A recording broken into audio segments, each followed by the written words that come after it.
દીકરો જોવા નહીં મળે તો હું અહીંથી જાય છે નહીં બારો. આપણે બધાને આ એક સંદેશો છે કે આયે હે તેરે દર पे तो कुछ करके जाएंगे, या तो मिलकर जाएंगे या तो मरकर जाएंगे. કા તને મળીને જાશું અને કા મરીને વ્યા જાશું, પણ આવ્યા છીએ તો કશું એમ જશું નહીં અમે. જેમ ભગવાન શિવે પ્રતિજ્ઞા કરી કે તમારો છોકરો જોવા નહીં મળે ત્યાં સુધી નહીં જાવ, એમ આપણે કેવું પડે કે મારે તને જોવો છે અને તારે મને દેખાવું નથી. મારે તને જોવો છે અને તારે મને દેખાવું નથી. આજ કરી લે ફેસલો, કા હું નહીં અને કા તું નહીં. આવો મનનો જ્યારે નિર્ધાર થાય ને ત્યારે ઠાકોરજી દેખાય. સવારે બીજા મંદિરે, બપોરે બીજા મંદિરે, હાજે ત્રીજું મંદિર ગોતતા હોઈએ એમ ભગવાન ના મળે.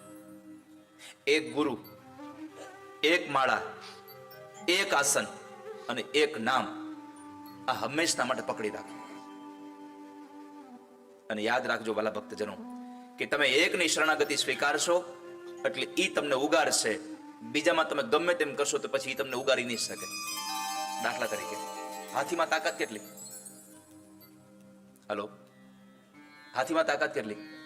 ઓછી છે તાકાત? હે, વૃક્ષને આમ પોતાની સૂંઢ વડે પકડીને મૂળ સહિત ખેંચી નાખી દે. એક માથું ભટકાવે તો બધું ધરાશાયી કરી દે. આટલી તાકાત છે. પણ ઈનો ઈ હાથી પાણીમાં જાય તેની તાકાત હાલે? એ પાણીમાં ન તરી શકે. બળ ગમે તેટલું છે, એ પાણીમાં નહીં તરી શકે.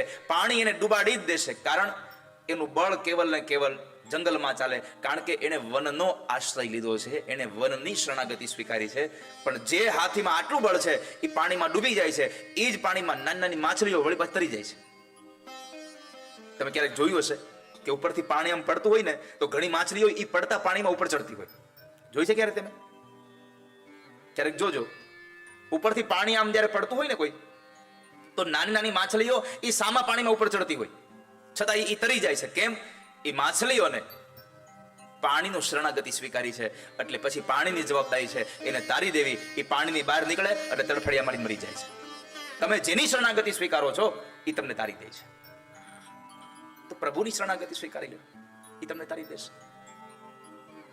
જે તારી શકવાની તાકાત હોય ને એની પાસે જવાય.